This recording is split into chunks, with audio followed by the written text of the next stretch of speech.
Oke, San. Jadi apa nih yang bisa kita diskusikan hari ini? Ya Pak, saya mau bertanya terkait ini Pak, LinkedIn. Gimana kita membuat akun yang baik gitu ya untuk LinkedIn-nya untuk pemula gitu Pak. Oke, kita ngobrolin soal LinkedIn ya. Aku jelasin dulu. LinkedIn itu, aku pakai share screen aja deh. Sebentar. Munculkah layar putih di situ? Sudah Pak. Oke. Jadi LinkedIn itu sekarang adalah satu-satunya, ya aku bilang satu-satunya ya, terserah buat yang lain ya. LinkedIn itu adalah satu-satunya platform network yang gede dalam arti gak ada kompetitornya yang hampir seimbang gitu. Sampai detik ini aku belum nemuin. Nah, kamu, atau teman-teman yang lain, posisikan diri sebagai seorang job seeker. LinkedIn itu, kita harus sadari bahwa dia tuh, walaupun profesional lah gitu ya, ini tetap media sosial gitu. Kamu harus sadari dulu, LinkedIn itu media sosial. Artinya apa? Kamu bisa manfaatkan dari sisi medianya, kamu bisa manfaatkan dari sisi sosialnya. Gitu. Oke. Sisi media yang kamu butuhkan apa sebagai job seeker ya gampang.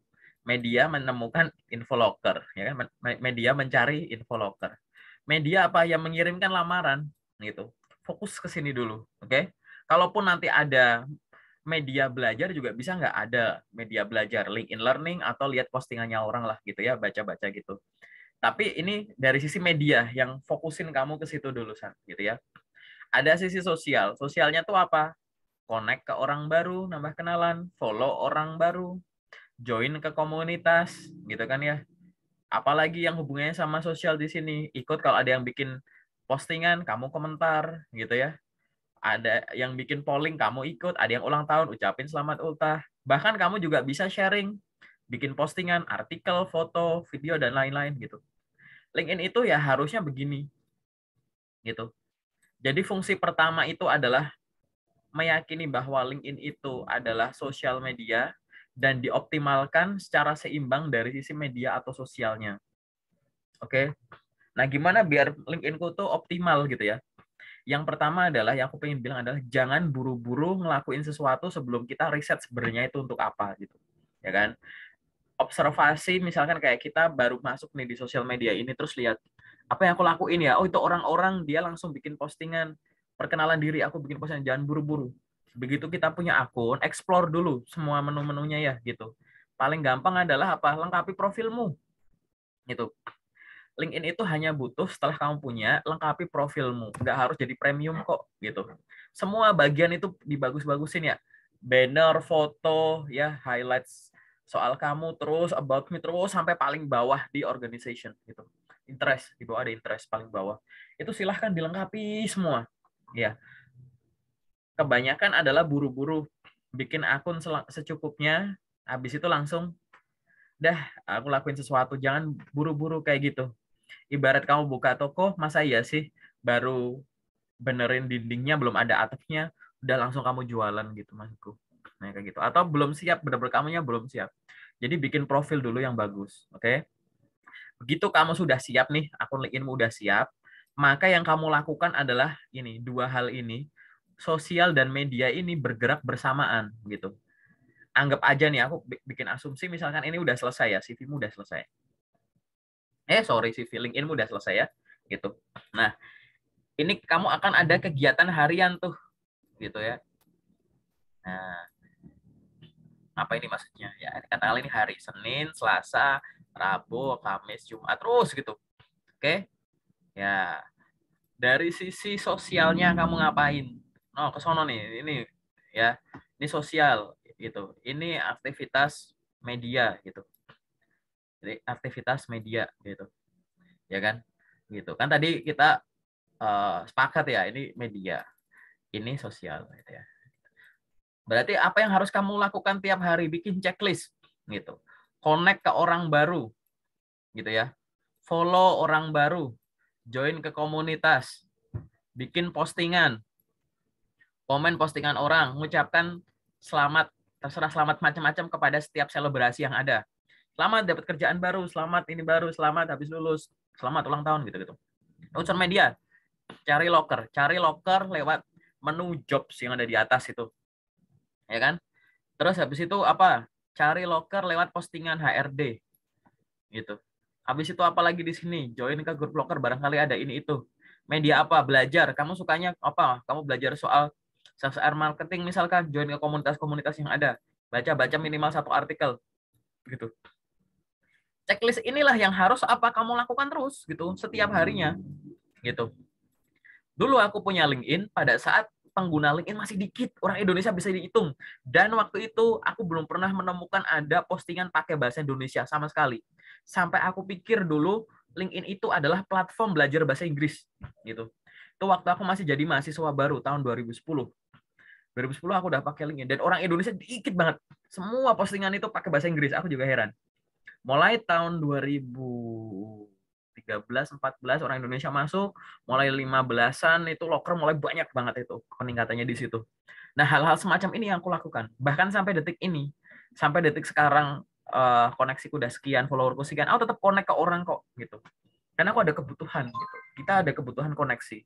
Barangkali dari koneksi kita yang udah banyak, banyak yang nggak aktif. Dulunya kita ikuti, kita connect karena beliaunya aktif memberikan informasi yang rutin. Dalam tanda kutip aku masih haus belajar, tapi beliaunya udah nggak bikin postingan lagi, udah nggak aktif lagi. Ya sudah, berarti kan aku harus cari koneksi baru kan. Nah kayak gitu. Dan ini harus kamu lakukan rutin dulu ke depan, gitu. Ya, kenapa kok harus dilakukan rutin ke depan? Gini, kamu bisa menemukan pekerjaan, kan misalkan kamu statusnya job seeker ya, gitu. Nah, aktivitas ini, aktivitas sosial ini, media dulu deh. Aktivitas media ini bisa mendatangkan apa? Loker ke kamu, gitu. Kenapa? Kamu nemu info loker, terus kamu lamar kan, gitu. Jadi aktivitas media ini adalah menemukan lowongan kerja dengan cara melamar atau mencari, gitu ya. Nah, gitu. Kalau yang aktivitas sosial ini kan kamu connect ke HR, connect ke user, bikin postingan gitu. Ini kamu optimasi untuk meningkatkan kemampuan atau kemungkinan ya lebih tepatnya, kemungkinan biar kamu dapat kerja dengan cara ditawari. Kalau ini melamar, ini mencari, kalau ini ditawari. Gitu. Banyak orang menggunakan LinkedIn cuma lewat sisi satu, cuma satu sisi doang. Sisi apa? Sisi ini. Sisi media doang. Bikin akun secukupnya, habis itu cari info loker, terus apply. Apa bedanya LinkedIn sama Jobstreet nanti? Apa bedanya LinkedIn sama portal karir yang lain? Jobstreet memang kamu nggak ada akses buat ngobrol sama HR-nya, lihat mukanya aja nggak tahu, ultahnya kapan nggak tahu, gitu. Chatting aja nggak bisa, kayak nge-DM gitu nggak bisa, gitu. Karena memang platform itu lebih fokus untuk ke sisi media ya, media mencari info loker yang sesuai, ngelamar. Komunikasi paling ya bisa dibilang rada searah kalau di platform itu.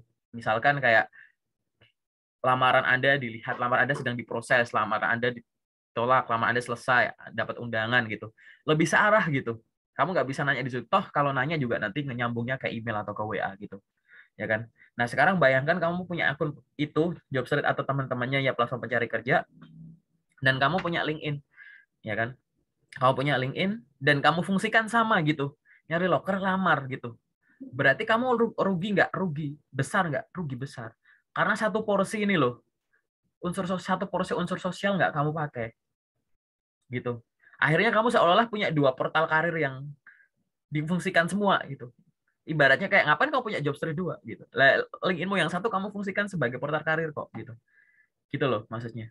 Karena kita harus sadar bahwa menemukan loker itu, menemukan pekerjaan yang sesuai dengan kita bisa dengan cara aktif melamar. Berarti kan kalau melamar ini kan media ngelamar, berarti ada media memperoleh info gitu ya, ada versi sosialnya gitu. Gitu. Barangkali dengan kamu menambah koneksi setiap hari, makin banyak koneksi HR, kamu rutin di postingan-postingan orang aktif, tidak hanya sekedar interested, up, amin, amin gitu. Nggak sekedar kayak gitu. Tapi kamu kalau mau komen orang, komenlah secara dewasa, kritis, bijaksana gitu dengan bahasa-bahasa yang bagus.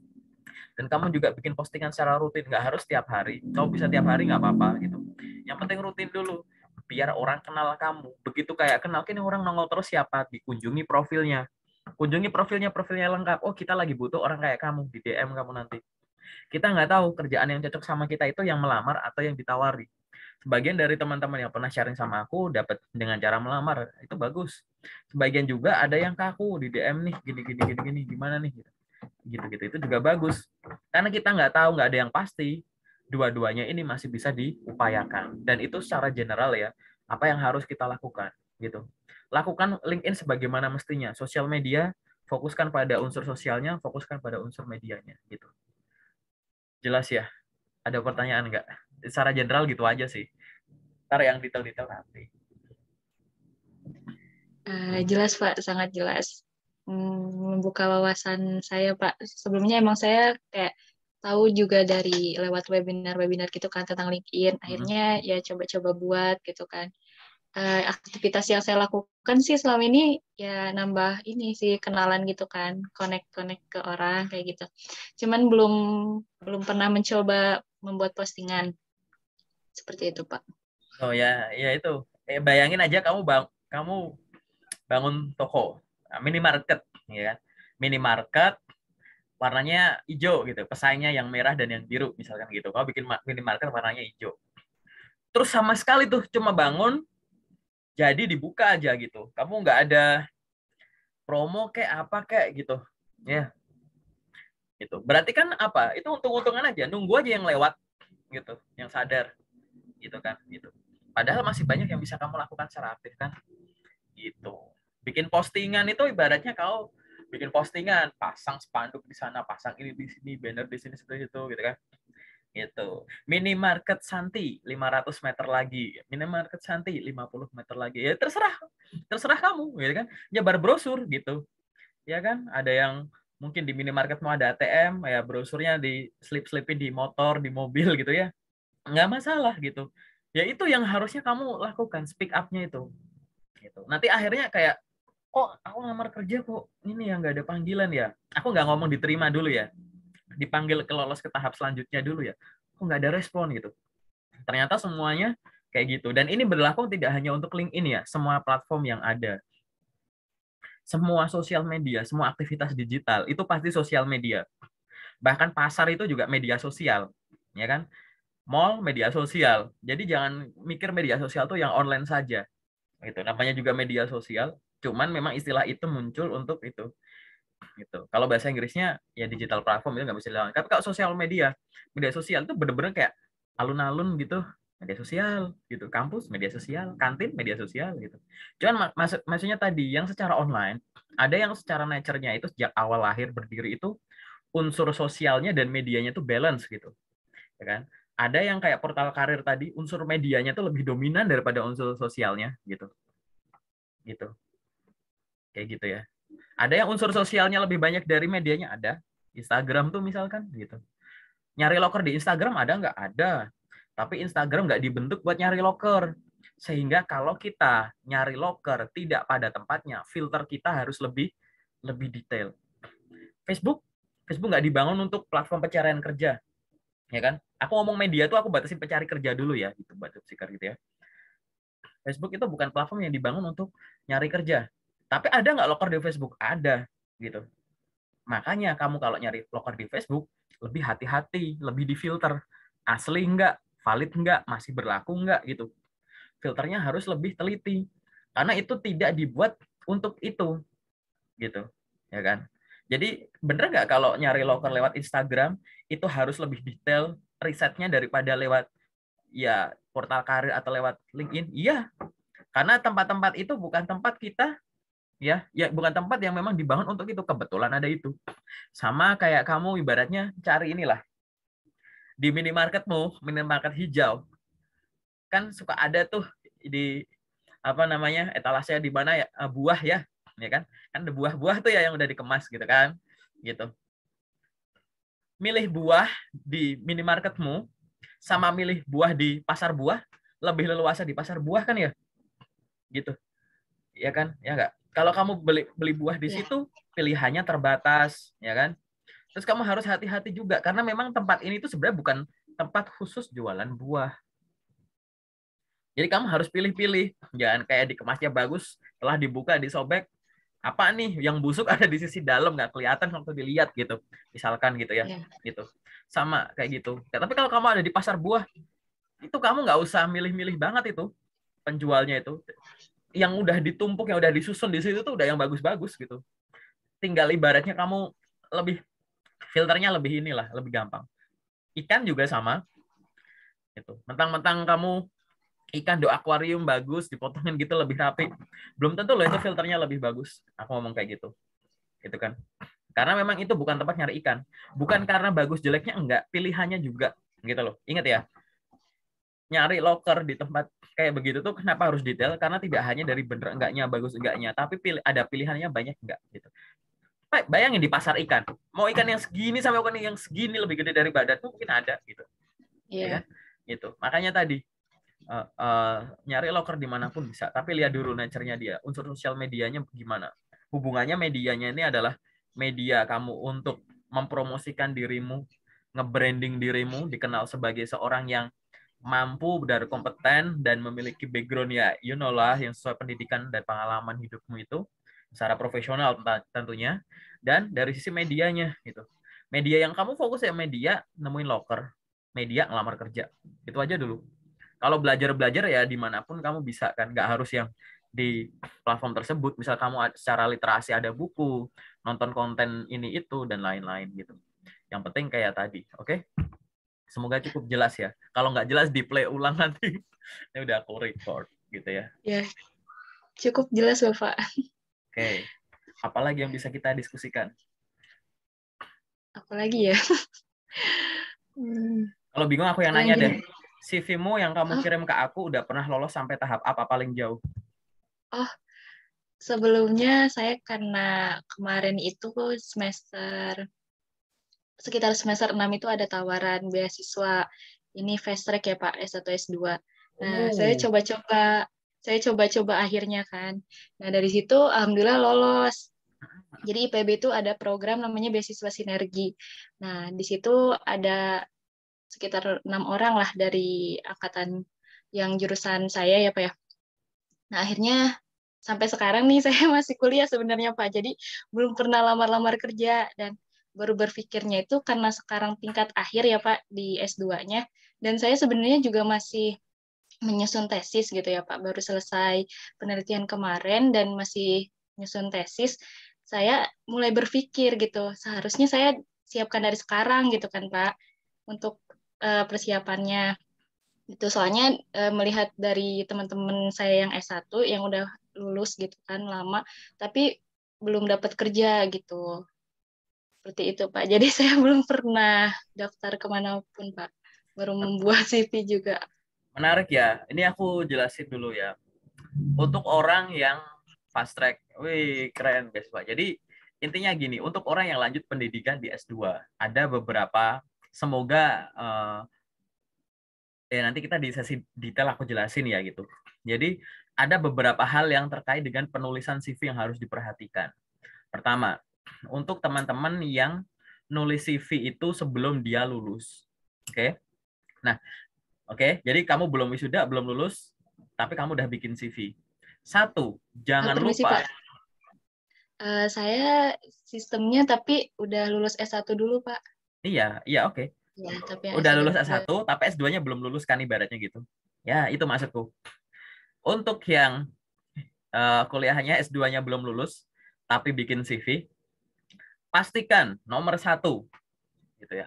Aku nggak tahu nih ya, nanti ada beberapa, mungkin kamu ada yang kelewat. Nomor satu, pengalaman S2-mu masukin ke CV. Jadi nulis di CV itu tidak harus segala sesuatu yang sudah selesai dulu.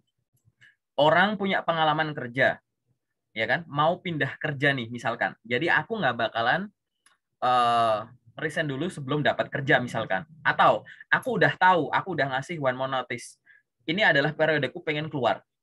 Tapi ibarat atau kalau nggak gini, 2 bulan lagi kontrakku selesai dan aku udah dapat kepastian kontrakku nggak diperpanjang. Statusmu detik ini kan masih bekerja nih, ya kan? Kerja di PT ABC periodenya katakanlah 2020 sampai sekarang ibaratnya gitu ya. Gitu. Itu tetap ditulis loh pengalaman kerja dia walaupun dia belum lulus dari kerjaan itu, paham kan? Gitu. Jadi nulis di CV kayak gitu pengalaman kerja. Jadi kalau belum lulus ya soal tingkat pendidikan tertentu, pengalamanmu yang sekarang tetap ditulis gitu. Analogi yang sama untuk yang pengalaman pendidikan juga begitu. Kamu katakanlah S2 nih, karena ini beberapa kali aku review CV teman-teman yang S2 tuh kayak gitu. Jadi beliaunya walaupun terserah ya mau kuliahnya yang offline atau tetap online gitu, belum lulus. Tapi yang ditulis terakhir adalah S1 gitu. Ya kan? Padahal dia setelah lulus, dia ngambil S2-nya itu online, weekend lagi gitu. Nah, selama hari kerja dia ada usaha gitu. Tapi yang dimasukin cuma kerjaannya aja, S2-nya ini nggak dimasukkan. Ya sayang sih menurutku gitu. Jadi kalau kalau kamu bikin, kecuali nanti kalau kamu gini ya, pendidikan belum selesai, pendidikan tersebut nggak ditulis di CV, itu kurang oke ya gitu. Apalagi udah lulus tapi kelupaan nulis ya, itu kebangetan ya kalau itu enggak ya. Kita nggak usah bahas gitu. Jadi gitu. Ya sama kayak kamu ikut bootcamp. Ada yang belum lulus, kemudian ada libur antar semester gitu kan. Ini aku lagi liburan semester misalnya, tapi aku lagi ikut bootcamp ini Kak, aku lagi belajar belajar apa misalkan jadi data analis gitu. Aku ikut bootcamp di sini Kak, gitu. Ya sudah, bootcampnya belum selesai nggak apa-apa. Tapi Kak, aku belum ada sertifikatnya, nggak apa-apa. Bener, tulis aja di CV. Gitu. Itu malah lebih penting daripada kamu nulis organisasi. Ingat ya, info di CV itu ada yang sifatnya mandatori atau wajib. Salah satu info wajib itu adalah pengalaman pendidikan dan pengalaman kerja kalau sudah punya kerja, ya kan? Pengalaman pendidikan dan pengalaman kerja itu info yang lebih penting daripada ikut seminar atau pengalaman organisasi, gitu. Ya, bahkan kalau kamu bisa punya orang yang punya pengalaman kerja banyak nih, dia nulis pengalaman kerjanya dijabarkan terkait dengan tanggung jawabnya, prestasinya, skill yang dia peroleh, makan tempat akhirnya organisasi nggak bisa dimasukin, itu nggak apa-apa beneran. Kayak gitu. Itu malah jadi kayak mirip kayak resume gitu. Ya kan? Karena itu adalah hal yang wajib dan secara nggak langsung tuh memang ada hierarki info itu tuh lebih penting gitu. Kamu akan lebih tinggi, kamu akan di-hire gara-gara pengalaman pendidikan dan kerja kamu daripada pengalaman organisasi kamu, paham? Kayak gitu. Kan jadi pertimbangan kita gitu. Nah, ini adalah biasanya nih adalah hal-hal yang suka kelewat gitu, yang teman-teman yang lanjut S2 gitu, pengalaman S2-nya yang gara-gara belum lulus nggak dimasukin, pertama itu. Nanti kita cek ya punyamu. Terus habis itu yang biasanya kelewat lagi adalah ya kadang itu teman itu lanjut S2 gitu, dia nggak cuma kuliah, tapi dia ada pekerjaan. Nah, kita nganggap bahwa namanya pengalaman kerja yang boleh ditulis di CV itu hanya yang sifatnya itu kerja di kantoran gitu. Padahal enggak gitu. Kalau kamu tuh punya kerja yang di rumah, boleh nggak? Boleh banget. Karena pengalaman kerja yang bisa dimasukin di CV itu ada banyak banget gitu ya. Mulai kamu jadi pegawai tetap, boleh kalau ada pegawai kontrak, boleh part-time, boleh freelance, boleh daily worker tuh kerja harian, boleh entrepreneurship, kamu punya usaha, boleh paid internship, unpaid internship, boleh asisten dosen, boleh loh. Itu semua bisa dimasukkan gitu. Nah, ada beberapa teman-teman yang lanjut di S2 yang dia karena katanya mungkin lebih longgar atau gimana jadwalnya dan dia bisa sambil bekerja, kerjaannya itu lupa. Ya kan ini kan cuma kecil-kecilan, Kak. Kak ini kan cuma side job. Kak ini loh, kamu tuh harusnya tuh nulis di CV itu bukan cuma jujur, tapi memamerkan. Ya, CV itu bukan biografimu gitu ya, tapi itu marketing dokumenmu gitu. Kan kamu ibaratnya pengen mamerin ke kita, dipamerin ke kita kan gitu. Harusnya kamu yakin dengan pengalamanmu. Jangan bilang kayak ini baru kecil-kecilan Kak, ini nggak kantoran kok Kak. Ah ini omsetnya belum seberapa. Kak ini juga gini gitu gitu. Loh nggak masalah, usaha rintisan gitu. Loh kan bangga ya gitu. Oh ini startupku sendiri Kak di rumah gitu. Ini usaha rintisan Kak, startup. Cuman bukan di company, ini startupku sendiri gitu. Ya nggak masalah, keren kayak gitu. Jadi itu silahkan dimasukkan gitu. Begitupun organisasi. Organisasi nggak harus di kampus, di rumah, di luar kampus juga boleh gitu ya. Gitu. Terus apa skill-skill? Bukan skill, training, pelatihan. Kak, aku nggak masukin pelatihan ya Kak, karena kalau nggak relevan gimana lo pelatihan itu ada dua. Ada pelatihan yang sesuai bidang, ada pelatihan yang mau kamu di bidang apapun tuh boleh dimasukkan gitu. Contoh apa? Kamu ikut kursus bahasa Mandarin, kamu ikut kursus bahasa Inggris. Itu mau kamu ngelamar kerja sesuai jurusanmu, nggak sesuai jurusanmu, kemampuan bahasa dan komunikasi itu kan penting ya nggak sih? Itu kan adalah sesuatu yang tetap bisa dijual. Apakah yang boleh memasukkan pengalaman kursus bahasa asing itu cuma orang yang mau masuk jadi translator gitu ya, jadi public speaker, jadi corporate communicator? Enggak gitu, ya kan? Itu adalah contoh pelatihan yang bisa masuk di semua loker, masukin ke CV gitu. Gitu. Biasanya kayak gitu. Jadi apa ya istilahnya ya? Kurang kurang ngefilternya ya antara, kan memang bener ada statement bahwa kalau ngirim lamaran itu skill yang ada atau info yang ada itu disesuaikan dengan lowongannya, betul. Tapi akan ada info-info yang nggak perlu kamu otak-atik, walaupun itu nggak sesuai bidang tetap bisa stay di situ gitu. Nah, nanti di sesi detail aku jelasin gitu ya. Gitu. Nah, aku nggak tahu nih dari berapa nih yang aku sebut dari tadi. Ada nggak yang kamu juga miss? Harusnya ada. Kalau kamu ketawa begitu mungkin ada ya. Oh, kalau dari Santi sih emang karena waktunya mepet gitu ya Pak, dari selesai nyusun skripsi langsung nyusun proposal buat penelitian tesis gitu kan. Mm-mm. Akhirnya Santi memutuskan nggak ada kegiatan apapun gitu selain asisten praktikum gitu Pak. Oke. Semester ini saya cuman dua aja sih, dua mata kuliah asisten Mm. praktikum. Iya, nggak apa-apa gitu. Ada, aku nggak tahu, nanti kita cek dulu ya ada yang miss enggak ya gitu. Kita cek dari awal gitu. Barangkali ada yang lupa kamu masukin ke CV gitu. Nanti aku cek. Biasanya itu kalau memang nggak ada ya bagus gitu. Nggak harus gitu terus. Masa iya ada yang review sama aku yang anak-anak S2 terus kayak, wah iya pasti harus nih, ini harus nih, pasti ada nih, ya enggak gitu. Kalau enggak berarti bagus gitu. Kita cek nanti. Oke? Ada lagi nggak pertanyaan dari kamu yang sifatnya umum general? Berarti kan belum dipakai nih. Kamu belum dapat journey-nya kalau ini kamu pakai untuk melamar nih. Berarti berfokuslah karena belum lulus, berfokuslah pada LinkedIn. Gitu. Pastiin kamu nulis CV dengan benar. Jadi gini, CV itu duplikat kemampuan diri. Ya, jadi kemampuan diri kamu tempelin di CV. Karena kamu kan nggak bakal langsung diinterview nih. Kamu akan meminta orang lain menilaimu sesuai dengan apa yang di kertas. Gitu. Ya kan gitu. Ya kan? Habis itu